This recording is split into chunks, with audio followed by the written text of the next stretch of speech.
think we're on and popping. I think we're good. I think the sound is good. I think my skin look good. I think we're doing all right. I think we're doing all right. Levels is looking good. We're not in the red. We're in the green. You don't hear any obnoxious sirens or anything in the background, so that's always a good sign. You know what I'm saying? Can we just talk about how amazing yesterday's episode was? I felt like talking to Sister Rev Raya, aka Mariah X, was like talking to one of my cousins growing up. You know what I'm saying? It was really, really dope. I'm gonna use the same approach as yesterday and head into this same space with no expectations, you know, just allowing God to just move into this space. And, you know, I feel like to some degree, us as humans, we always have these expectations. We end up becoming disappointed in people that we, you know, occupy these spaces with, because we have this like idea of who they're supposed to be in their heads.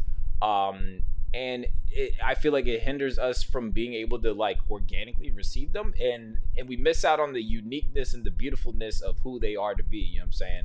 Like, God already has a David, God already has a Peter, Paul, Sarah, an Esther. You know what I'm saying? And we are all, in a lot of ways, we are all snowflakes, you know, not in the way that like the right wing people like to use it, where they just, you know, they call you something that melts and drifts in the wind to, you know, guise the fact that they don't want to take accountability. But I say that to say, like, you know, we are all different. You know, there's not one snowflake that is exactly like the other. We are all different. And I just think that when we just head in and just get ready with a sense of excitement when receiving one another, and just look to find that uniqueness, but not, you know, in a way that becomes off very dehumanizing and otherizing, but just to receive them and all their greatness. You know what I'm saying? So I'm excited for today. I'm excited, elated, anxious in a good way, to say the least, for my guests this evening. But before I get into all that, I'm gonna let me bring this real quick. I'm gonna think through my ancestors in the ocean. Now we became the new wave, and we're about to drown this system. Every time I go in, every time I go in, every time I go in, boy, I'm jamming. Every time I go in, every time I go in, every time I go in, boy, I'm jamming. You know that I'm a kid, you know that I'm a kid, you know that I'm a kid, boy, I'm jamming. You know that I'm a kid, you know that I'm a kid, you know that I'm a kid, boy, I'm jamming. Forgot to bring me back up on screen. Okay, we almost had a seamless transition, but that's okay. Welcome everybody to the Kid Casper podcast. I'm your gracious, beautiful, blessed, beloved, and black host, the kid that they call Casper. The KID in Kid Casper stands for that king of development. I'm that menace with the melanin. So reject me as I am, as long as he is still relevant. If this is your first time tuning in today, engaging this quirky, nerdy black kid that they call Casper, I am a Christian raptivist. Yes, rapper slash activist. Like, I love Jesus, and unfortunately, and sometimes fortunately, I'm super far from a pacifist. Like, I feel like confrontation and making white evangelicals is my love language. I don't know, making them mad is like disrupting the flow and the status quo of things. That just might be me. And then I think also God is just trying to prick my heart and make me recognize, like, you're kind of a jerk. I don't know. Graphic designer, clothing apparel owner of ghostthreads.com. That's how we pay the bills around here. That's how we put the rings and the lights. That's how we decide to put felts on the blankets that we put up, so we don't have to have that weird awkwardness of light just peeling into our space. But yeah, don't mind my rambling. Also, I have a cute little, I don't know if you could see this, I have a cute cup holder from, like, it's not even a cup holder. It was something that we used to have that was like a lid to one of these candles that we bought, and it's black women. So, like, you know what I'm saying? I'm just going to put that with my tea as a visual representation that black women are the foundation. You know what I'm saying? And I just wanted to put that down there real quick, because today, one of the people that I was able to just, I would say, when I say admire from afar, admire their spirit from afar in this space when we're talking about decon. This is a black woman. We're talking about the original revolutionary, when we're talking about the liberation of our people. This is a pastor, this is an educator. I'll just go as far to say is an activist. You know what I'm saying? Fiery woman of God. She's a mother. She's a wife.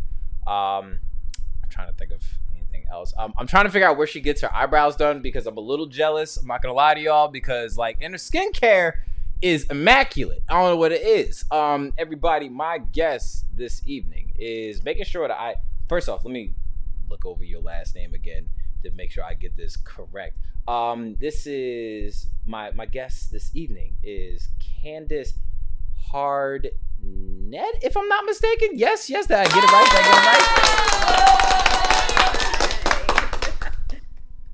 Good job. Okay, cool. I did enunciate it right. I've always learned that's like the worst way to make friends is when you like read something and then you still botch the name. So I'm happy I was able to get your last name right. That's what's up. You got it. And thank you for that introduction. Beautiful. I do my best. I try to, and I think like my quirkiness and my rants kind of finesse these intros. But if I try to write it out, I would stutter over the words. English isn't my first language, so like I was one of those people where it's like, oh, read this Bible verse. I'm like, okay. So English is not my first language, and I ain't get saved till I was 19. So y'all want me to discuss and read these difficult names out loud? Okay, cool. All right, bet. So I'm happy we just freestyled all that. What's your first language? Yes, absolutely. Huh? What's your first language? Oh, Polynesian. My family is from Apia, Samoa. So yeah, so Polynesian. I didn't get any of the width part. I got the height, 6'3". I need to fill out in a couple of areas, I guess. So but yes. It's funny because nobody in this country speaks very rarely, and like the only Polynesian I would say. Ooh, somebody's calling me from Ontario, Canada. Weird. The only representation we really have in this country is like Dwayne The Rock Johnson, Chick-fil-A sauce, and Jason Momoa from Aquaman. So that's about it. But yes, that's where we're at. But enough about me and my upbringing. I just wanted to say before we get into all this, I said this to you privately behind stage. I said it to you in your DMs and in your comment section. Thank you for accepting my invitation and sharing this space with me. This is going to be amazing. And if y'all don't enjoy it, that's fine. Y'all suck. I'm going to enjoy it regardless if y'all don't enjoy it. But thank you once again, Sister Candace, for joining me this evening. This is going to be great. Yeah, thank you so much for the invite. I'm excited to be on your podcast. I was tuned in when you were on Decon 2021. I tuned in to you, and so I was familiar with your work, and I was excited to get the invite and be here tonight. I appreciate it. Thank you. You know what I'm saying? I like to say I get it for free because I got to, like, after I finished up with my breakout room, I was just sitting there like this. I was like, wow, she's like kind of amazing. I need to talk to her. So like, so here we are today, a long time coming, but we finally here, you know what I'm saying? So yeah. So if you could do for me today, if you could give like an elevator's pitch to who Candace Hardnet, yes, Hardnet, if I enunciated that correctly, elevator's pitch to who I'll give honor where honor is due. Pastor Candace is. Could you tell us this evening who Pastor Candace is, please? Absolutely. Like you said, you named off the credentials. I'm a mother. I'm a wife. I'm a pastor. I am a influencer. I'm a TikTok influencer. I aspiring actress sometimes. I'm a musician. I wear a lot of hats. I think most of all, I'm just a lover of humanity. I love people. I love God. I'm a lover of all things positive. I'm in a portion of my life right now where I'm enjoying the journey of healing work and enjoying the journey of self-discovery, rediscovery. And coming into, I know I'm old to be doing this as far as like to say coming into my own and really knowing who I am. But you know what? It's never too late to go through that process. And I'm in my 40s. I wish I would have gone through the process in my 20s, but I'm thankful that I'm Hold doing it on, now, what? and I'm not. Hold on. I will interrupt you, and I will not apologize. Did you say 40? I am. I'm 42. Black is misleading. Y'all keep saying y'all prayers, drinking water, and minding y'all business. Continue. My apologies, sister. Go ahead. Yeah, black don't crack. I can't, and I can't take credit for it. This is genetics. My grandmother lived into her 90s, and or she was 90 when she passed, and she did not look her age. And I thank God for just the blessing of not looking what I've been through. I'll say it like that. I thank God for preserving me long enough to be able to do a meaningful work, and and to have the testimony to show it, if it's nothing more than a smile on my face. So I'm proud to be here, thankful to be here. See, Mariah X is up in here now. She same thing. I'm telling you, like, the skincare routine, I need to figure it out because it's very like 40s. I don't know. I mean, at risk of you not getting doxxed, we're not gonna ask you for your social security number or anything like that, what hospital you was born in. But like, it's just yes, Black is indeed misleading. Black is beautiful. Absolutely, for sure. Yes, indeed. My next question this evening, so first off, are you familiar with my program by any means? Like, have you ever watched an episode of the Kid Casper podcast? I haven't. This is the first time. Like, I haven't. I'm so sorry.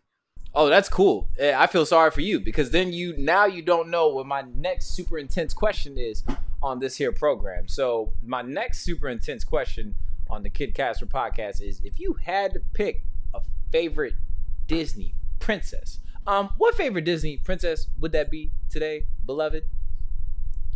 Oh man, now see, you talking my language now. Oh, because I told you I have a 5-year-old. Okay, I love Tiana. Um, oh, I love Raya. And she's not a princess, but I'm gonna tell you who my screen is. Like, when you go to Disney Plus and you can make your little icon, your little avatar, Mei Lin Lee, the red panda. I watch that probably 3 times a week. 3 times a week. I haven't even seen it once, and the kids have definitely been telling me about it.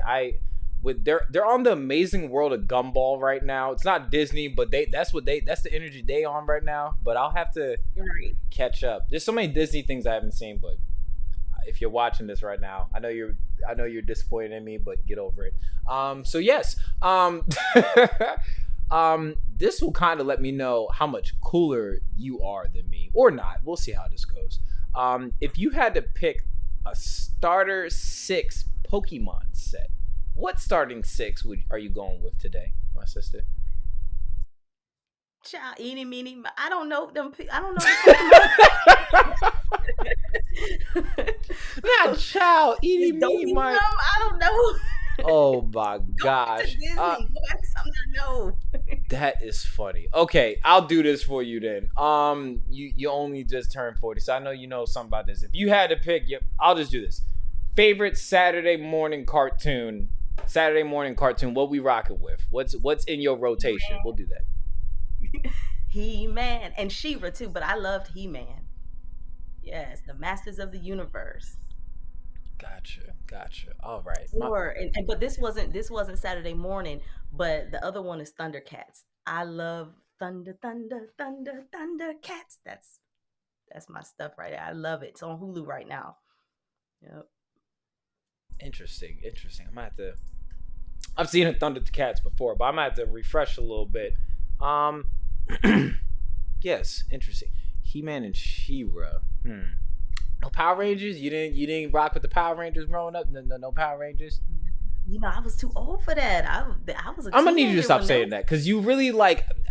I hear 40, but like I'm getting 27. Like, you know what I'm saying? So I won't allow you to slide that much with it. I second this comment in the where'd that comment go? We gonna need that skincare routine. Yes, I think we do need to figure that out, what that is. But we'll grill her afterwards, y'all. So Pastor Candace, I'll call it honor where honor is due. Pastor Candace, the reason I started this podcast was to, shine a light and spotlight different content creators, producers, artists, your local Pinterest board, aesthetic makers. Yes, you name it. But I felt like I had a spiritual obligation when 2020 happened with Breonna Taylor, Ahmaud Arbery, George Floyd took place, and I felt obligation to speak to what was happening in the world and be a person of action to acknowledge and advocate for those that are affected by the wickedness in this world, or in other words, speaking for the least of these. You know what I'm saying? Because I don't believe that you can be a disciple of Christ and be an advocate for what Christ stood for, and you don't even acknowledge the least of these. So, since starting this podcast, I've been able to have dialogues with many people of many walks of life, because I feel like if we're going to be able to stand together as people, we're going to need to be able to sit down, have a dialogue, you know what I'm saying, and bake bread with people we're planning to break it with. So if you could take me back as far back as you can remember, all 40 years that you could remember, to the young, I don't believe you. I'm sorry. I don't believe you. I'm sorry. I don't. I do not. If you could take me back as far back as you can remember to the development stages, or I would say the early stages of a young Candace before pastor, the stage is yours. I was born in the country, country roads of Virginia. Remington, Virginia is where I'm from. And I can remember far back as, the 80s. I was poor, I was country. I appreciate all of those roots. I was talking about my upbringing today earlier with someone, and I was telling them that I didn't understand exactly how groundbreaking my life was, in the sense that my grandmother and the way I was raised to love all people, not to discriminate against anyone. And even though we were not the richest people in town, didn't have the biggest house, in fact, we probably had one of the smallest houses. But even in all of that, to see myself as no better than and no less than anybody. We all put our pants on one leg at a time. And we breathe, we still eat, and we still use the outhouse, every single last one of us. And so I've always been raised that way, that all people are created with a level of respect that we should give them, and that includes me, that I should demand the respect that I deserve and live my life accordingly. I grew up, came and went into the military, and I'm skipping a lot of life, but went to the military, and those values hung with me. Even into the pastorship and going into pastoring when I was in my mid 20s, late 20s, starting my own church, and been doing that ever since. I've been pastoring for about 14 years now, and so it's been a journey. Yep, and I'm appreciative of every minute of it. I feel that. There's something that you said that I would say for me, when I first started hitting the streets, it's that recognizing that there isn't we can come up with so many reasons why somebody should not be treated with love, dignity, and respect. My one reason why everybody should be is Jesus at the end of the day. That is the imago Dei, that is the image of God in front of me. So, essentially, Mr. Lead with Love, or my mantra, Lead with Love, came from recognizing that we live in a world that's already saturated with hate. Why contribute to it? You know what I'm saying? And I kind of get that sense when I hear your story. You said that these values, I'm assuming, it is an assumption, cruelty like charity begins at home. I'm assuming that these values were instilled in you very early. If so, who was a proponent for that, and who could you thank for that being instilled in you as far as values goes? Yeah, my grandmother was born in 1912, and she was my primary caretaker coming up, and her name was Ada Hardnett, and she is who I can thank for my outlook on life and the way I try very hard. I'm nowhere near the woman that she was, but I try very hard to be the woman that she was. My character, one of the characters that I developed, Ma, is someone asked me today, who's she? Is she someone you know? Have you developed that character? And she is my grandmother. I very much try to. I've seen my grandmother literally bring people into our homes and comfort them.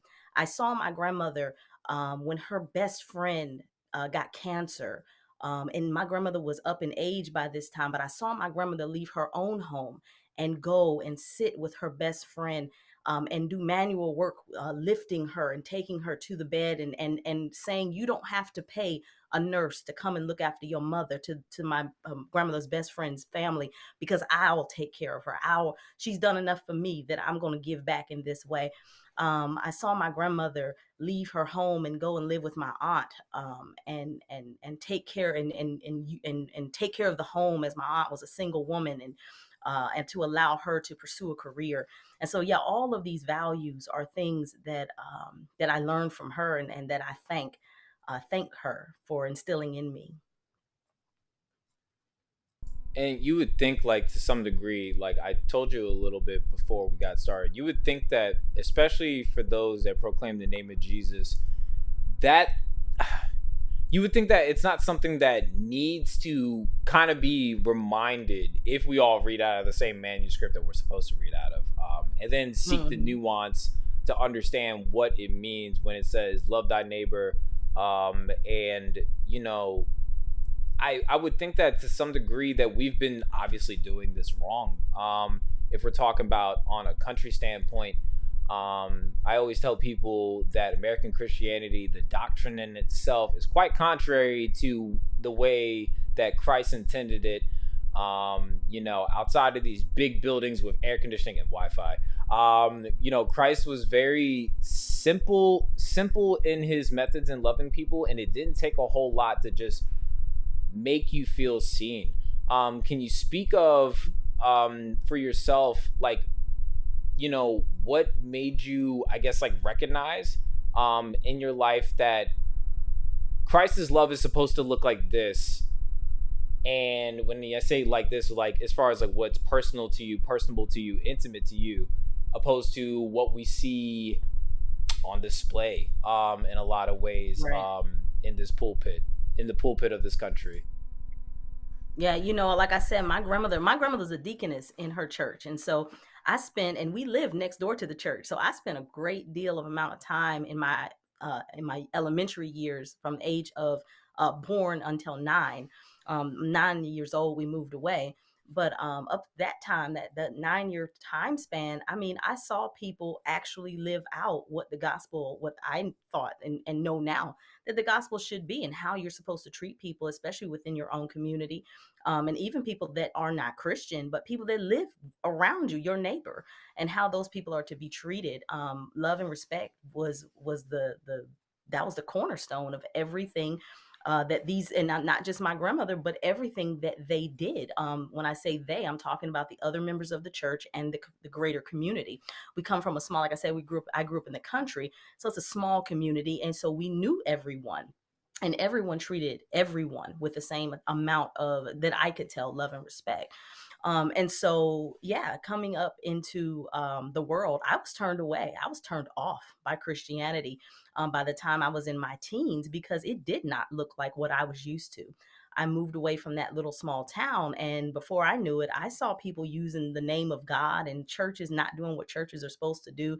I mean, people being turned away from churches for various things, people being talked about for things that I just didn't even understand why. Having children was a problem if they were single. And not being married. My mother was a single mother, and had me out of what they call wedlock. Um, all sorts of things. And eventually I turned away from Christ altogether, because I didn't want anything to do with his children. It wasn't Jesus that I didn't like, it was them. So, I understand that a little too well. Get it? I get it. I get it. yeah. And so finally, and I became a witch. I started doing witchcraft. And finally, it was a woman that came along in my life. And at that time we were dating, and she reintroduced me to Christ and was like, you know where you come from, you know what you're supposed to believe, and so she reintroduced me and told me the truth. And she told me the truth of what the Bible said, and it made sense, it resonated, and she made sure that I understood that just because God's children are not acting right doesn't mean God's not right. Just because the representatives of Christ are not being Christ-like, it still doesn't change who Jesus is. And so you don't look to the people, you look to who Jesus is, and that change is a game changer for me. Yeah, it's to some degree, it's like using a lighthouse reference is like, look, just remember where we all meet up at. You know what I'm saying? The person who operates the lighthouse does not operate the boats at the same time. You know what I'm saying? Right. So it's that remembering at the same time. It's like, look, this is where we're supposed to get to. How we get there is obviously a little bit different. You know what I'm saying? The signal and the instructions are very clear. But do not denounce where you were supposed to report back to simply because who you might run into as far as traffic along the way. If there is traffic on boats, I'm not sure if there's. Are there street lights? There's not a street in the water. Never mind. So ignore that analogy. Don't Maybe some rocks ignore. or something. Maybe I don't know. I Rock. don't even know how GPS works out there necessarily, but that's besides the point. So one of the things that I was curious about, and like I'm not gonna lie, I shed a tear listening to your I would say your sermon, your thoughts, your exhortation during decon, was when you took a time to address children in a specific community when we're talking about the LGBTQIA plus community, and you spoke about how beautiful and wonderful they are. And I've never seen a pastor or even like a disciple of Christ, anybody that proclaims the name of Jesus, to be able to take that time to do so. And then I guess the sadness that came for me from all that was the fact that, like, you know, this country, unfortunately, it's like there's a certain, like, I would say targeted people, if their quote unquote sin doesn't look like their sin, you know what I'm saying? There's this, I would say, like, there's this very like dogmatic like responses to people that are just like them. They just love differently. There shouldn't be this otherizing, this dehumanizing that takes place. And I just remember just being able to like be in the comment section and just listen to you, take the time and just speak to their dignity and love over them. And my question is, and I've asked a couple of people this as I'm still kind of navigating in this journey, as far as my faith goes, do you think that the church failed the LGBTQIA plus community? And if so, why do you think that is? You know, I think the American church very much fails and has failed the LGBTQ community. The original church didn't. Like, so when we go all the way back to the book of Acts, you find an Ethiopian eunuch that's being baptized, and the eunuchs were the sexual minority of their day. I won't go as far as to say they were gay or lesbian, or this particular eunuch was gay or transgender, but there's a high probability that he may have been. And it kind of speaks to the fact that he probably was anatomically whole. The fact that when he asks, is there a reason I can't be baptized? That Philip tells him, no, there's no reason you can't, and baptizes him anyway. And to speak to his anatomical wholeness would mean that he could be a eunuch without being castrated. And historically, those people are gay. And so when I talk about this gay eunuch, or this queer eunuch, or however you want to describe him, that's where I'm coming from. In the first century, we also know the first century church used to do brother making ceremonies, which would be our equivalent today of not necessarily a marriage, but maybe a domestic union. So where's two men or two women, and there were incidences of two women doing this as well. I guess sister making unions where they fall in love, they want to be family, and so the church blesses that union, and they go about their way in their life as a united couple. And we know that that happened in history. Now, through, and there's a lot to be said about church history and where that took a turn and all of that. I won't go into, all of that. I don't know it offhand anyway. I need to, refer to some notes or something. But there was a turn that took when homosexuality or same gender loving people became under attack. And that has followed its way into what we know as Christianity today, especially American Christianity, places in Africa. A lot of it has to do with colonization. A lot of it has to do with European Christianity and the fact that most of our Christianity that we know derives, even the African Christianity that we know, most of it derives from Europe and colonization. So, yeah, the influence of colonization, I believe, destroyed any type of inclusion that we would have had. Gotcha. And then not even that. There's this like, I think like the I would say like the biggest lie that a lot of people keep forgetting is even like the city of Sodom. They're always like, oh, I remember. The only reason I bring this up is because I remember the gay club in Orlando that got shot up. I think like 5 years ago, if I'm not mistaken. And then like I just remember the church's response. They were like, oh, see, that's God's judgment just raining down on them. It's just like Sodom, da da da da. I'm like, Sodom was destroyed because of the, trigger warning, like the amount of rape and assault that was happening. Not exactly because, like the nature of sexual acts. You know what I'm saying? And like that's what we've seen so many times where people, they demonize how I would say like people live their lives, justify the wickedness. And I'm not saying like what happened in Sodom was wicked, meaning like what God chose as far as judgment for them was wicked. But then we'll go and we'll associate the Bible to a villainous act like what happened in the Orlando gay club. And people don't recognize that like you end up polluting the gospel. And it's harder. I would just say that our public witness is soiled by that, because our Christianity does indeed get associated by homophobia. And it's really cringing, because like for me, like I'm not gonna lie, there was times like in especially in those evangelical spaces, I was like, oh yeah, that makes sense, that makes perfect sense. But now I'm just like, oh my god, like this is awful. I have to, I would say like I have to constantly remember and check my bias, especially since one, I didn't get saved till I was 19. I've been straight and cis my whole life, and that is a challenge. But it shouldn't be that challenging to the point that I start demonizing people and sentencing them to death, essentially. Mm-hmm. Yeah, Sodom and Gomorrah, Ezekiel 16 tells us why it was destroyed, and it's because the people were inhospitable. The story is a lot deeper than just they wanted to have sex with the angels. They wanted to gang rape the angels, like you said, trigger warning already, but that's what they wanted to do, and that's not sexuality. That's domination. That's brutality, and that's what they were looking to do.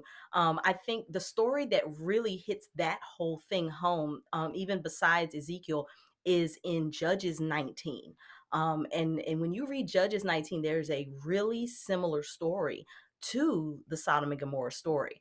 The difference is there was so what happened in Sodom and Gomorrah, there were strangers from the outside that did not live in Sodom, had never been to Sodom. They were coming into the town.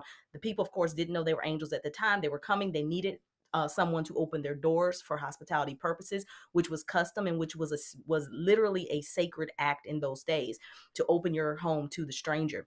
The people didn't want to do that. The people of Sodom did not want to do that. And so when Lot did it, they were angry. They came, they demanded that they bring those people out so that they can pretty much assault them. And then when they he said, listen, you can have my daughters. Don't do it to these men. Don't assault them. Take my daughters. They refused the daughters, and the angels end up closing the door, and God rains sulfur and fire and brimstone onto the city and destroys it. You go to Judges 19, same exact story, only there's a Levite and his concubine, two visitors, one male, one female. They go to a Levite's house, and or a Benjaminite's house, and they say, can we have lodging? The man says yes, and he puts them up for the evening. Same thing happens. All the men of the town beat on the door, say, open up, send us that man. We want to sexually assault him. He's like, don't do it. I have daughters. You can have them. No, we don't want your daughters. But this is the kicker. They sent out the concubine, who was also a stranger, and they brutalized her to the point of death. By the next morning, she had died. If it had been about homosexuality, they wouldn't have wanted the concubine.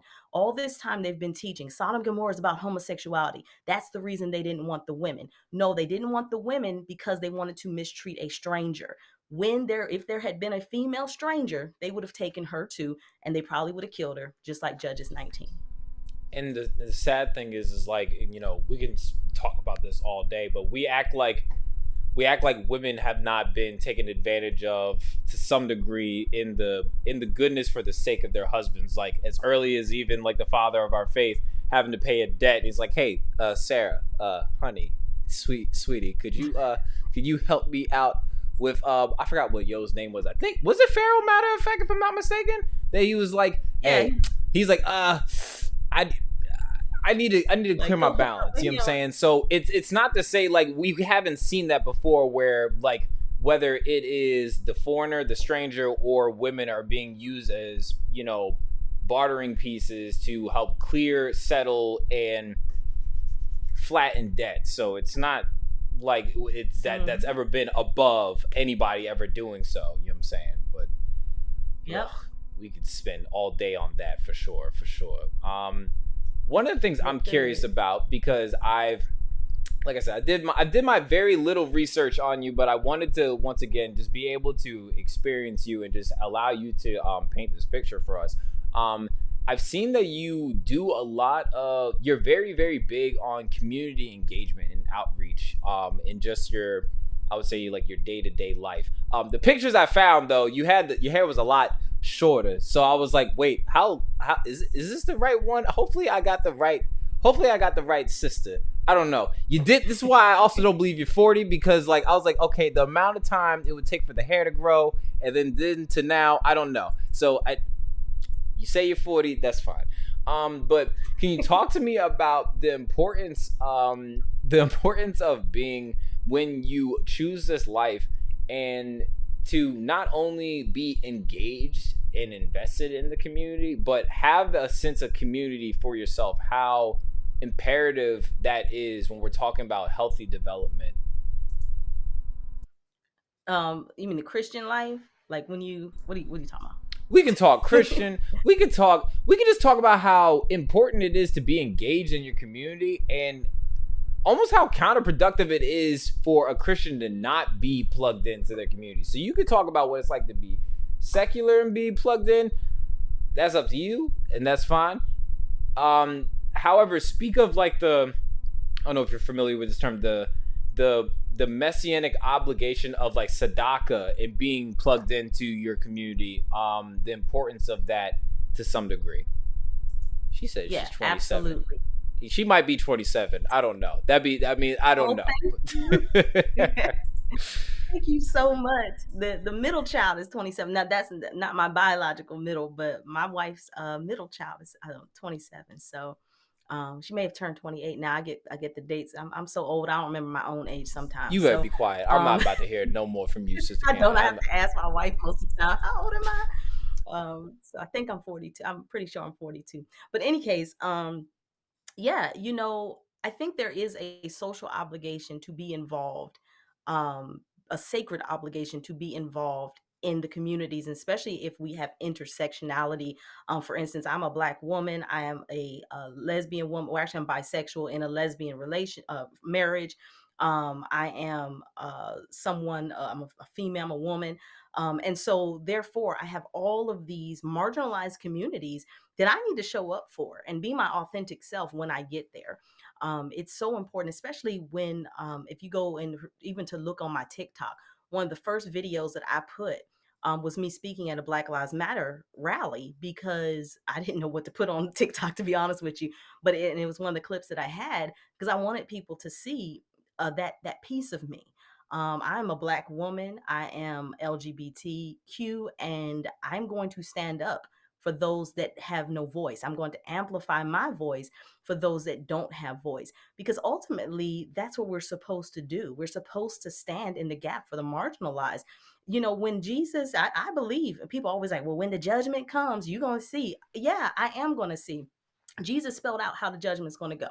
He said that there will be certain people that he will say, well done, faithful servant. And he's going to determine that. And he'll say, I love you and come on in, by the fact that they treated marginalized people a certain way. And then he's going to say, depart from me, I never knew you, to another group, the goats. And that's going to be based on the fact that they mistreated marginalized people and treated them a certain way. He said that when you saw me naked, you clothed me. When you saw me hungry, you fed me. When you saw me in jail, you visited me. And that's why you're allowed in my presence. You have done all of these things. When did I ever see you naked, Lord? When did I ever see you hungry? When did I ever see you in jail? What you've done for the least of these is doing it unto me. We have to show up. And here's the thing. We don't get to pick and choose why someone is naked and when we clothe them. A lot of times we say, oh, well, I'm not going to help that person because she's naked because she's a stripper. Well, she's naked because you better talk, sister. Right? I don't agree with why she's naked. And so therefore, I'm not showing up for her. Jesus didn't have a qualification. He said, you're naked, clothed. He said, I'm not visiting them. He's in jail because he's been selling drugs. He's in jail because of this, that, and the other. There was no qualification of why someone was in jail. Jesus said, go and visit. Right. And so if we're going to be like Jesus, and I, like I said, I believe in the judgment. I want to hear, well done, my good and faithful servant. I tell you this, I would rather be excluded for who I included than for me, to have to explain while I excluded anybody. I don't want to have that explanation. I would rather tell God, I thought I was doing the right thing by loving everybody, than to have to explain to God, well, I thought I was doing the right thing by excluding people. That don't even make sense to me. Not one bit. Not even that. I just also think somebody said something. I saw a meme the other day. It was like a lot of people think that being a disciple means that it's how you love Jesus. But then the other half of it said it's actually how you love Judas. You know what I'm saying? I saw that. Yep. And I was like, that stung a little bit. I was like, but that's so true, because there's so many times that like we will start participating in, there's just my sister put this down here, but we start judging people and we start hosting a spirit of condemnation and shame on people, that they never get to know the goodness and the grace and mercy of God because we push them to kill themselves, essentially. So I firmly believe that, because it's just like, it's easy to love somebody that ain't never did nothing wrong. Right. It's harder to have every reason not to love somebody and they did everything wrong, though. You know what I'm saying? That's what Jesus said. Yeah. Absolutely. Like, you don't get no cookie for loving people that love you. What, you want a cookie? You want a reward for that? He was like, even the pagans do that. What you doing? You're not doing nothing special. Facts. And I think it also just speaks to, it's just like, I feel like you ain't never really been tested. Like, it's like I always find it interesting when people tell me like, oh, that's my best friend. I'm like, well, okay, cool. They your best friend? Yeah, we've known each other for this long. It's like, have y'all like been through anything? Have they been there for you? Have you seen them at their worst? Have they seen you at your worst? Do they know about the streaks in your underwear? Like, I don't know. Like, these are questions I need to ask, because a lot of times people think that the duration of discipleship trumps intimacy. And that always troubles me a little bit, because it's like, I'd rather be a Christian by verb and not by noun. That's just me. I'd rather be about that action than be about call and action. You know what I'm saying? And I think a lot of times we're always behind the ball on that. That's why like we see these different institutions and organizations. That's why we have a Black Lives Matter, because the church won't say it. That's why we have these Planned Parenthood centers, because the church doesn't have an answer for the Imago Dei that is literally being crock-potted in my sisters out here, or those that are women presenting. But still, it's like, if we weren't so behind the eight ball and be, I would say, like the needle pushers on a lot of these things, we wouldn't have a reason to complain about these different I would even say like these different kingdoms. If the kingdom of God was actually prevalent and about that work in this country, or just in this on this ghetto rock at the end of the day. But we're speaking mostly for America at this time, for sure. Yeah. I was about to say, you know where Sodom is now, right? The way I see it, Sodom is right here. If you read Ezekiel, and the reason that they didn't take care of their poor, they overlooked the hungry, they didn't feed the hungry, they were overfed themselves, they were greedy. I'm like, if you people are really worried about the judgment of Sodom and Gomorrah falling on America, probably got to look at the greed and all of the capitalism and all of the, the inhospitality. That's going to look more like Sodom than some gay people ever will. Right, exactly. For sure. Especially I feel like to some degree, like God is definitely just gonna have God. I feel like God's just gonna have mercy on those that obviously don't know any better. How do I know? Jesus, God in the flesh, was like, I got to say to these folk, they supposed to be like this. What about y'all? Like, y'all out here tripping. It's like, I don't know about you. You got kids. You don't get annoyed when kids act like kids. You get annoyed when adults act like kids. You know what I'm saying? So, like, right, when you start hearing dogs quack, you're like, what the hell is going on around here? This don't make no doggone sense. And I think that eventually I can see it coming. God's gonna look at this tree and be like, this thing ain't producing no fruit. Yep. Why is it still planted? You know what I'm saying? Like, and I would hate to be a part of those branches. That's just me personally. That's just me. And that's the thing. Jesus said a good tree can't produce bad fruit. A bad tree can't produce good fruit. My thing is, what's your fruit look like? What's the end result of what you've been preaching? Because if the end result of what you've been preaching is somebody taking their own life, somebody falling into depression, somebody, going out here and doing something harmful to someone else, if that's the end result, folks feeling bad about themselves and turning away from the church, turning away from Christ. I see people leaving Christianity in droves. We are literally declining while other religions are increasing. And that's because of Jesus. Fruit is terrible. Your fruit is rotten if that's what your fruit is. And not even that. I think a lot of that is like, Christ is just missing out of our institutions and we haven't filed a missing persons report, because I'm just saying, like, you got to miss somebody to like call for them personally. I don't know. And it's like a lot of us are serving self. So it's just like, are we really that surprised? I'm surprised that we're surprised at this point. January 6th, it was just like, I mean, like, I looked at it, I was just like, it's Tuesday. I'm gonna go back to sleep. Like, it's as horrible as that sounds. It's just like, I can't be surprised anymore when we've just seen on display, like, especially when the culture started to influence the pulpit opposed to the pulpit influencing the culture. I'm not surprised. I'm not surprised at all, sister. Not one bit. You're right. I can't. One of the things that I was talking about was the fact that what about January 6th was, and I'm watching those hearings. That thing gets worse and worse every time another hearing comes out. I can't believe we're here. I can, like you said, I can believe it, but at the same time, I can't believe we're here. And we've allowed this to go this far. And the church is literally, it feels like the evangelical church is spearheading this. It's in the name of Christ that this is being done.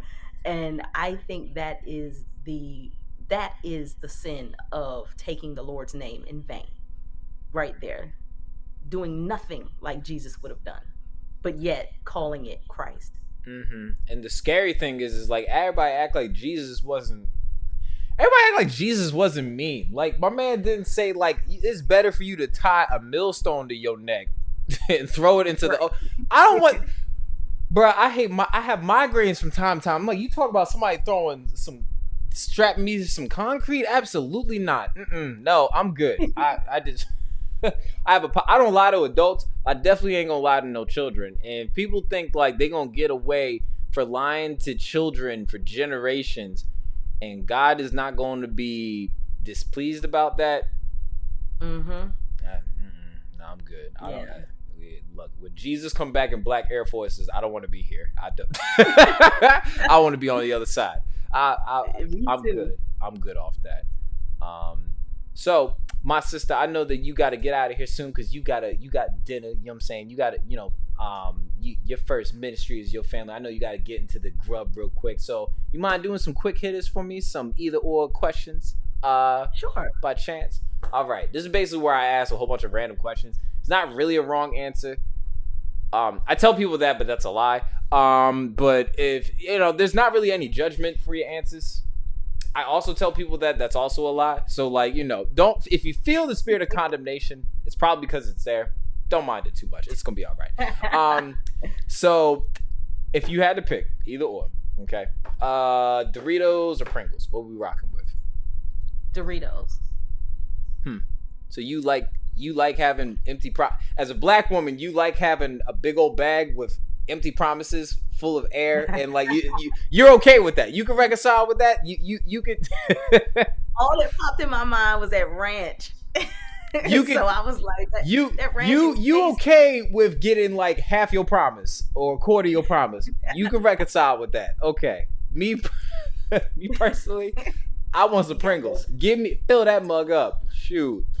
You promised me You promised me the pursuit of happiness. What is this? This is the Great Depression in this bag. There's too much air in here. Good God. That's funny. Starburst or Skittles? Starburst. Okay. All right. Starburst. Okay, so you clearly never had cavities before. Or better yet, you just like, I don't know about you.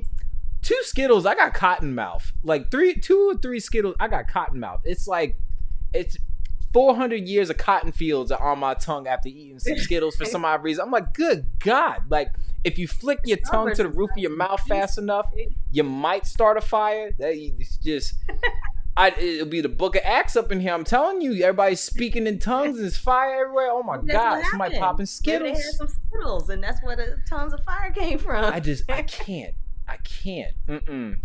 Give me some Starburst. Skittles, absolutely not. This will let me know who you are on. You say you grew up in the church, but this will let me know what you was listening to when you grew up in the church. So this will let me know. If you had to pick between either or, Missy Elliott or Janet Jackson? Probably Janet. You the second person to say Janet. All right. Everybody else gave me Missy. Okay. I like Missy, but I probably Janet. Okay. All righty. Rev Raya surprised me with this one. Queen Latifah or Eve? Who we rocking with? Queen. Okay. Mariah X. So for now on, I know you'll see her on TikTok. So we call Rev Raya Mariah X now. I'll have to send you the interview for you to understand, but she's definitely a Rough Riders advocate, but that's hilarious. Yeah, I like her versatility. I like that versatility. Dana Owens, I love the fact she's an actor, and I mean Eve is too. But not only she raps, she's everything. She can sing, she can act. So I'm gonna rock with Queen. Plus, she's part of the community, so I'm gonna rock with her. Gotcha. All right. I'm trying to remember what was the question I asked yesterday. I forget. I'll just scrap it then. It was a good one. I just can't remember off the top of my head who it was. This will be interesting. Once again, this will let me know who you was listening to growing up, because you're not that much older than me. I'm sorry. I'm not about to hear none of that. Solange or her? Who we rocking with? I mean, I've never even heard anything by Solange, and I don't even know who her is. Ooh. Okay, everybody be nice to my sister. Okay, she really is 40. Leave her alone. Everybody. So Solange is Beyonce's sister. You know this is Beyonce's internet apparently. So I remember when she hit Jay-Z in that elevator. never heard anything that she sung. But No, I you hear she did it. can sing though. I think I might have heard. I'm gonna go with her because I think I might have heard something that she's done. Oh my gosh! No, you did it. So Solange also made the. You ever seen the show The Proud Family by chance? Mm-hmm. Okay, so she made the theme song to The Proud Family. If that helps out a little bit. Okay, you'll say I know what she did today. In that elevator. Why you gotta come to the man shit like that? That's wild. Hey yo. Ooh, flats or drums when we talk about chicken. Ooh, flats. You like flats? Mm-hmm. And you like love Jesus? Like you prefer flats over? I mean, I'm not bougie. I don't go and ask for all flats, but if I have a choice, I'm gonna pull the flat. Yeah. Flats? But I'll tell you this though. I don't really eat a whole lot of chicken on the bone. I like either nuggets or fingers. No. I like chicken fingers. Not you like adult chicken nuggets? Ooh, I'm judging you. I hope you know. Yeah. I'm judging you. I'm judging you big time. Yeah. If I go to Buffalo Wild Wings, I'm like, give me the fingers. Give me the chicken fingers and fries. I don't do the chicken on the bone. You from the South, sister? How are we gonna do that? I'm from Virginia. We in the middle, and I'm from Northern Virginia. So, yeah. You still in the South. It's okay. I used to not eat chicken altogether. I used to not eat meat. I was a vegan for a very long time. Once again, are you sure you know Christ? Like, I just oh my God. My partner's trying to get me to go vegan, and I'm like, no, I have enough. I got enough things to kind of combat with in this world. Like, and now I gotta combat in my kitchen. I can't. Absolutely not. Be quiet, Taylor. Where's she at? My sister Taylor is a flat chicken advocate. Be quiet before I put you in timeout, Taylor. Oh my gosh. This is okay. So concert opening, meaning like who's the opening act, mid, who's following up, and closer. Who's performing at this concert, dead or alive? Ooh, dead or alive. I mean, my playlist is so diverse. I mean, I could start off with something like Billie Holiday, like literally, like who do I want to see? I want to see Billie on stage. I want to see, Erykah Badu was a good. I've been to an Erykah Badu concert. I went middle, and because I know I'm gonna have my wife there with me, I'm gonna say Prince at the end because he gonna close it out, and I know she's a huge Prince fan, and so I'm gonna go with those three. Okay, now this one will be interesting. So you plus another person. So this can be your wife as well. You're at dinner, 5 other people at this dinner table with you, dead or alive. Who's at this dinner table with you? Jesus is there. Because I like a little bit of drama. I want Judas to show up because I want to see what that interaction. You better stop it. Like. I want to see you. For I've real, never heard that answer. I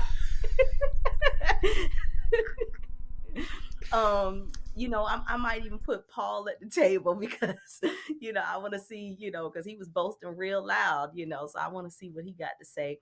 I would love to, I love drama like that. So I probably would put one of the most conservative, like evangelical folks at the table so I could just see their look on their face when brown Jesus show up and brown Paul and brown, you know what I'm saying? Just like, I would just them and their spouse, whoever that is.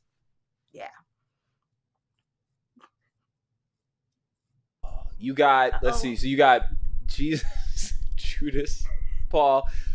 So 2 other conservatives or just one conservative? Because you got one more to go if you only got one more.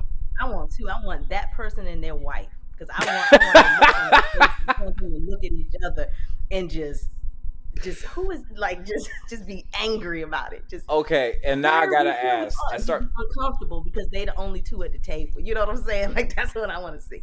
That is hilarious. And I gotta ask, what y'all eating for dinner? What y'all eating at this dinner table? Let's see. Ooh.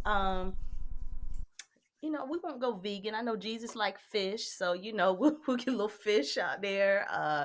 We're gonna keep it kosher. After all, we got Paul, we got Jesus and Judas, so we not gonna have no pork or no shellfish. Um, but yeah, I think a little lamb, maybe all the food, whatever Jesus want. Gotcha. That's I'm gonna just, whatever you want, Jesus, whatever you desire. I'm gonna go full coming to America with it. Jesus life. That is funny.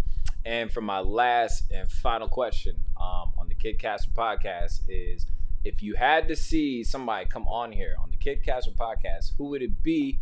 But your answer's got to be somebody you can help get on here, essentially. And because it's season 3, my sister, you got to give me 3 answers. You know what I'm saying? Whoa, 3. Let's see. I like Levert the Baseman. He's a TikTok creator. I think he would be awesome. Do you know him? I can't say I do, actually. No, I can't say I do. Locks. Really nice voice. He lives in like a RV. And he's always real cool dude. I like him a lot. Who else? Oh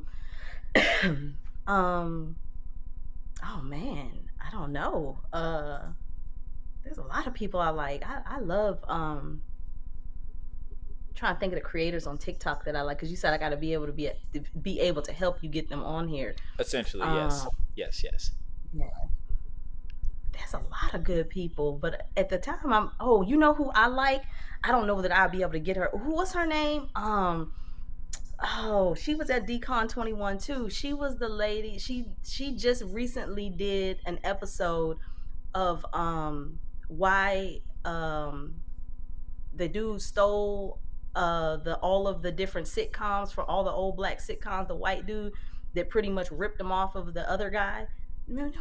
Star Dana. You can get me, you can get me her. I've been trying to get. Oh, I can't.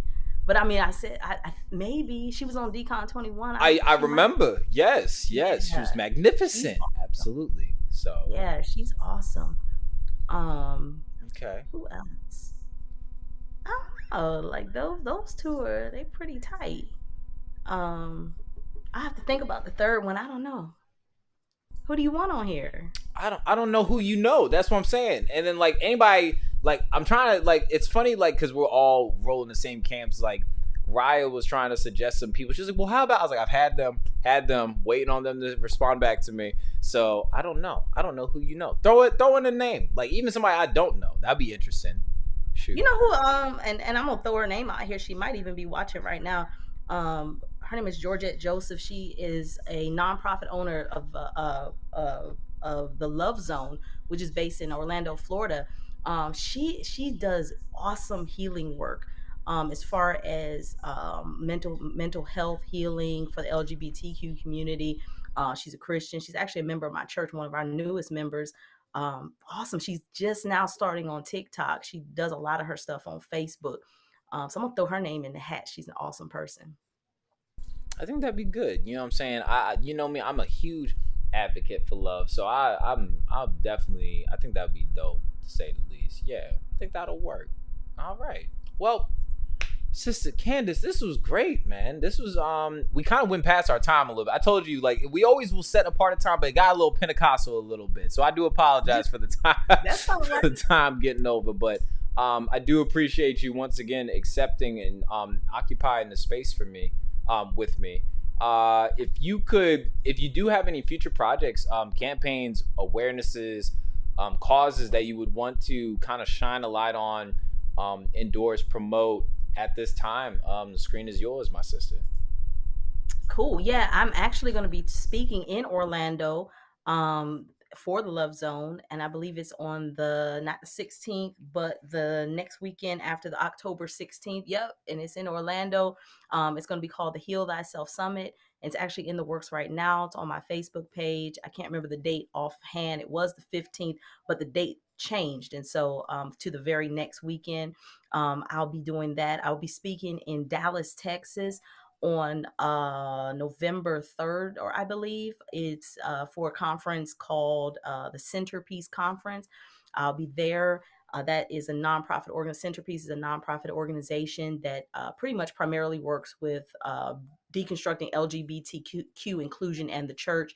And they're a fully affirming organization. I'll be speaking there.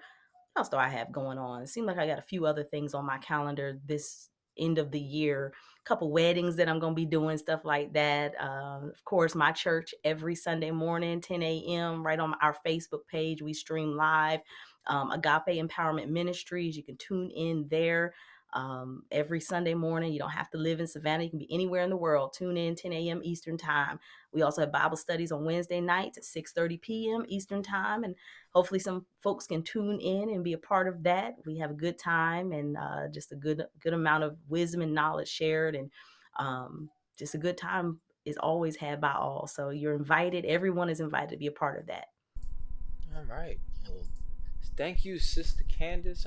You're welcome back here anytime. I like to think that this is like, because we have not only like, if you have anything important that you'd like to pontificate your point to the people about, we could do that. But we also hold like difficult discussions, forums, depending on subject matter, you know what I'm saying? But you're welcome back here anytime. You just got to let your little brother know. I got you. Unfortunately, I do now believe you're 40 because you didn't know who her or Solange was. That's okay. I will just, I'll let you slide, even though you look like you're 26. So once again, keep drinking your water, saying your prayers, and minding your business. Thank you everybody for tuning in tonight. I may or may not be back tomorrow, just by myself, possibly. If not, I will see you all next week. I'm interviewing Garrison next week. I'm so excited. You know what I'm saying? That's gonna be lit. Thank you everybody for tuning in tonight. Always remember, you are beautiful, blessed, and beloved. Raisins still don't go in potato salad. My question, Sister Candace, would you ever put mayonnaise on your peas by chance? On my peas? No, Yes. I put it on my corn. I put it on my corn. Elote is the best thing that God ever created. So yes, I put it on my corn, but never on peas. What? Yeah, it's not right. How about condensed milk and avocados with like crushed ice? Are we rocking with that? Yes? No? I could see that actually. You could? What the hell? I could. I've used avocado. I've made avocado ice cream before, and I've used avocado in smoothies. So I'm like thinking of a smoothie when you say that. I think that would be all right. No. Oh no. Try it and let me know how it goes. Mm-mm.